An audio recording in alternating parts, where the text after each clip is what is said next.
You can't treat me like this. You can't treat me like Zuko!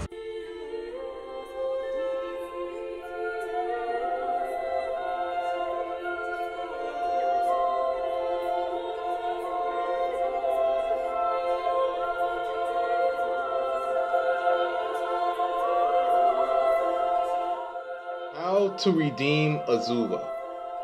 In life, there will always be those who are a bit off. You know, that friend or family member who begs the question. What is wrong with that child? Azula is one of those. Coldness, ruthlessness, and general psychopathy are all traits that define Azula. But she just happened to be born into a family full of cold, ruthless psychos. So many out there assume that there's no hope for the poor girl.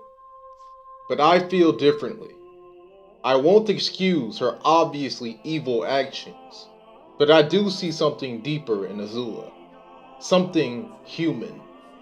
In this video, I plan to not only affirm the views of those who think Azula can be redeemed, but to change the hearts and minds of those who don't. Now, I'll admit that Azula turning things around is an uphill battle. We're all painfully aware of her crimes, which include, but are definitely not limited to, attempted murder of multiple accounts, attempted regicide, numerous war crimes, mass destruction, and conspiracy to genocide. Clearly, her crimes are too great to ever redeem herself in the eyes of the world. Honestly, taking into account how many bad deeds she's committed against her own country, she's probably damn near irredeemable to the Fire Nation too. But there are at least 4 individuals that I believe are capable of forgiving Azula. 4 individuals that I believe Azula is actually capable of caring for. Her best friends, Mei and Ty Lee, her brother, Zuko, and most importantly, her mother, Ursa. Besides her father, Ozai, Zuko, Mei, and Ty Lee, and Ursa are the only people we've ever seen Azula care about. They are also, non-coincidentally, the only people who have ever returned the affection. I don't count Ozai because the man has demonstrated on multiple occasions that he, quote, doesn't have any room in his heart for anybody else. He is everything wrong with Azula turned up to 11 and driven to a point of no return. He is, was, and will always be incapable of doing anything for Azula besides using her. Whatever Azula's delusions about her standing with her father may have been before Sozin's comet, he showed his true colors, and Azula herself got a bitter taste of her own medicine. I'm also disqualifying Iroh from Azula's redemption. All evidence between these characters suggests that neither has ever had much warm regard for the other.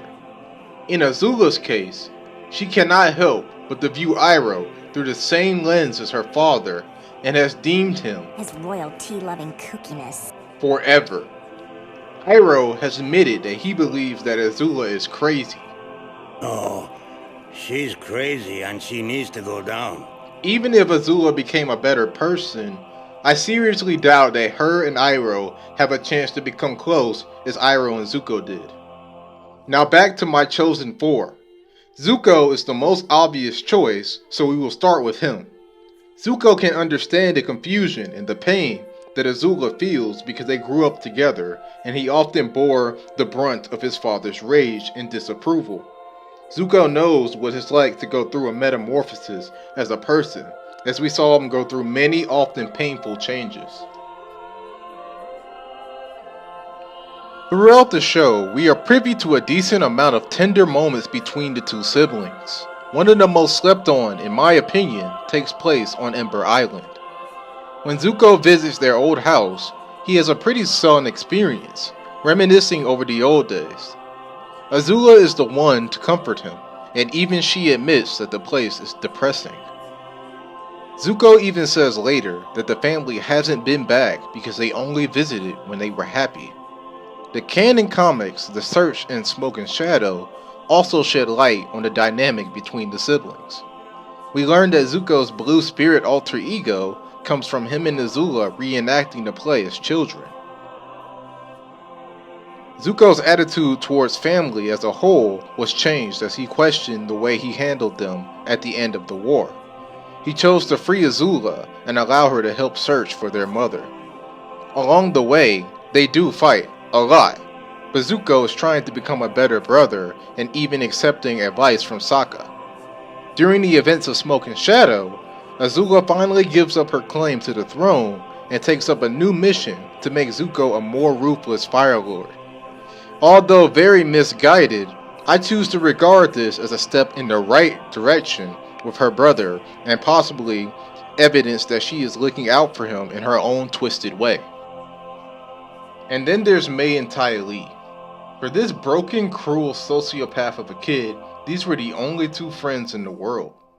Not to mention being royalty and all, there's not exactly a lot of opportunities to make normal friends. Thankfully, Mei and Ty Lee both enjoyed royal status, so they shared a childhood with Zuko and Azula. In flashbacks, we see that although Azula has always been a little twisted, she could be somewhat friendly. She picks up on the fact that Mei has a thing for Zuko and plays a little prank on them. She's clearly a bit jealous of Ty Lee's acrobatics, but Ty Lee doesn't hold it against her. In the present, we see that Azula openly embraces both Mei and Ty Lee, behavior we never see her demonstrate with anyone else. Clearly, Mei and Ty Lee are closer, more stable friends with each other than Azula, as seen by their more intimate embraces and conversations. These three would be pretty comparable to real-life friend trios, but Azula adds a little fear and intimidation into the mix. She keeps Ty Lee under her thumb by not so subtly threatening her life. Ty Lee is clearly very afraid of Azula and is only helping her on her mission because of that. Mei, although she didn't need to be coerced, is no less privy to Azula's tactics than Ty Lee. This sets up an invisible barrier between them and Azula that comes to a head in Book 3. Azula gets to experience firsthand how long a relationship built on fear can last when your friends aren't afraid of you anymore. When Mei turns on Azula, Ty Lee is hesitant at first, but in the end, she overcomes her fear and decides to side with her real friend, and that's not Azula. This betrayal really shakes Azula to the core. The beginning stages of her mental breakdown start here, with her being noticeably unhinged after this moment. Last, but certainly not least, we have Azula's mother, Ursa. Ursa is to Azula what Ozai was to Zuko, the estranged, strict, misunderstanding parent. Now obviously Ozai is in his own league in terms of being a horrific parent, but Ursa has a horse in that race too, in my opinion. She very obviously favors Zuko over Azula. In every flashback scene, we see Zuko coddled around her, but Azula is either off screen or trailing behind at a distance. Ursa does reprimand Azula whenever she acts up, but she's clearly not having any real luck, to the point where she's saying things like, "What is wrong with that child?" within earshot of Azula. The day Ursa was banished, she did visit both of her children before she departed, but as always she had more time for Zuko. Now that I have established the four characters I believe Azula has a chance of being redeemed by, it's time to introduce my idea of how that would happen. Although I personally believe that Zuko is the character of the four who matters the least to Azula, he would definitely be the person most willing to help. Similar to the search, Zuko will have to abandon his responsibilities as Fire Lord to go after a family member. He considers sending word to Aang, Sokka, and Katara like he did before, but he ultimately reconsiders. He will need to assemble a small, elite team for this task. After the events of Smoke and Shadow, Azula is MIA, but can be assumed to still be planning terror attacks throughout the Fire Nation. It doesn't take them long to discover a pattern. Azula's most recent attacks are forming a broad semicircle across the Fire Islands, becoming worse and worse with proximity to the capital. Of course, thinks Zuko, she's coming home. Fire Lord Zuko had been doing a much better job dealing with the panic caused by Azula's terror attacks, so she's becoming more and more desperate. Zuko clears out the capital, just as Azula arrives. Positioned on top of a tall building is Mei. positioning her projectiles into place. Across the street is Ty Lee, hidden and out of sight. Zuko stands front and center, in front of the palace, nervously side-eyeing the entrance. Azula arrives, instinctually knowing something is amiss. "You can come out now," she utters, with a devilish smile. Zuko nods solemnly, and in a moment, May and Ty Lee are there by his side. "Did you really think you could get the better of me so easily, Zuzu?" "No, I didn't," Zuko replies. "Isn't it about time for you to lecture me on the importance of being a good sibling?" Zuko doesn't respond to this, just takes a quick glance at the palace gates again. Azula notices but says nothing. "No kind words for the princess, Ty Lee? I expect as much from you, May." Azula conjures a small amount of lightning, but to her surprise, nobody even flinches. "Don't you want to fight, Zuzu? I know that you must be so exhausted from my recent campaign." To Azula's surprise, Zuko says nothing, just slowly starts to approach her. Slowly. Step, step, step. Zuko goes until he is inches away. Azula jumps back a couple feet, fingers at the ready for a responsive volley of lightning. Zuko only smiles. "Your whole life, you've always had to jump on people. Always had to jump on me, because I was always in some way afraid of you." May starts behind Zuko, and is soon side by side with him. Azula's eyes twitch, and she can feel angry tears starting to pool up. "Let me guess," says May. "You came here expecting a big fight, and for us all to be so full of fear." Ty Lee comes up to join the group, and soon the trio is all standing firmly in front of an uneasy Azula. "Fools!" she yells in a shaky voice. "You've only made my business here more convenient." Azula charges up a huge sparking chain of lightning. It illuminates the palace facade around them in a brilliant blue light. She positions her fingers directly between Zuko's eyes. "Don't make me do this, Zuzu. At least not without a proper Agni Kai." Tears stream wildly down Azula's cheeks. Zuko, May, and Ty Lee are not only unafraid, but appear to be mocking her. She lets go the lightning, but her stance had become so shaken, and her mind so compromised, that Zuko was able to catch her hand and redirect the lightning into the sky. Azula falls to her knees, but not having completely given up, unleashed a blazing roar of fire from her esophagus.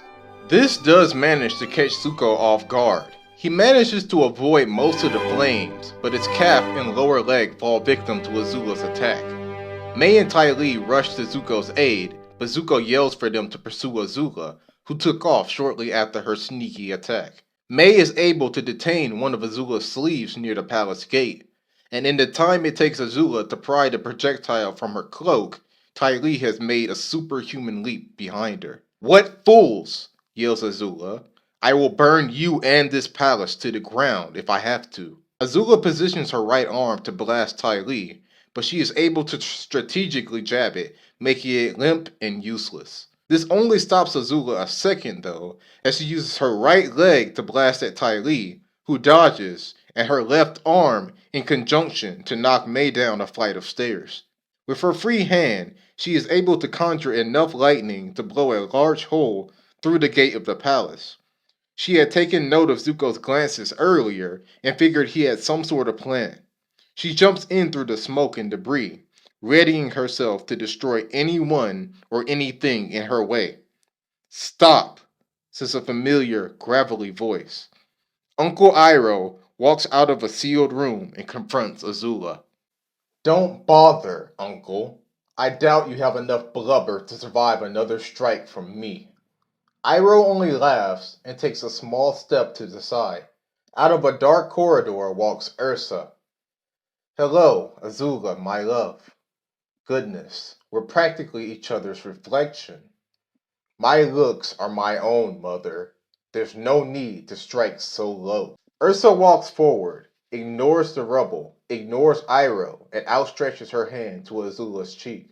Azula ducks and backs away as if her fingers were spiked. "I don't trust you any more than I do Zuko. You are obviously in cahoots with him, both plotting my destruction." Azula is really starting to lose it now. I only wish to comfort my daughter, says Ursa. Replaced, screams Azula. You have replaced your daughter. Ursa only shakes her head. In your own way, you have and will always be irreplaceable, Azula. Although we may not have always realized it, I have never been able to replace you or your brother. Your sister, Hiyi, has so many of you and your brother's traits. She is proof that you too are my daughter.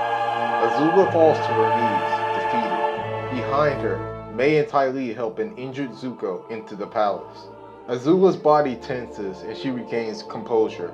You all are cowards, afraid to combat the monster. Iroh shakes his head, and Zuko speaks up. Father is the only monster here, Azula. Don't you see? You aren't making any sense. You need fear to have monsters, and no one here is afraid of you. I guess that's all he ever taught you, says May. Remember, your dad was the most feared man in this nation until he was stripped of his power, and we could all see him for the small, fragile man that he really was. I've spoken to him since I arrived here, says Ursa. I've overcome his power plays. It's your turn now, says Zuko. Look everyone here in the eyes and ask yourself if you're the one in control here.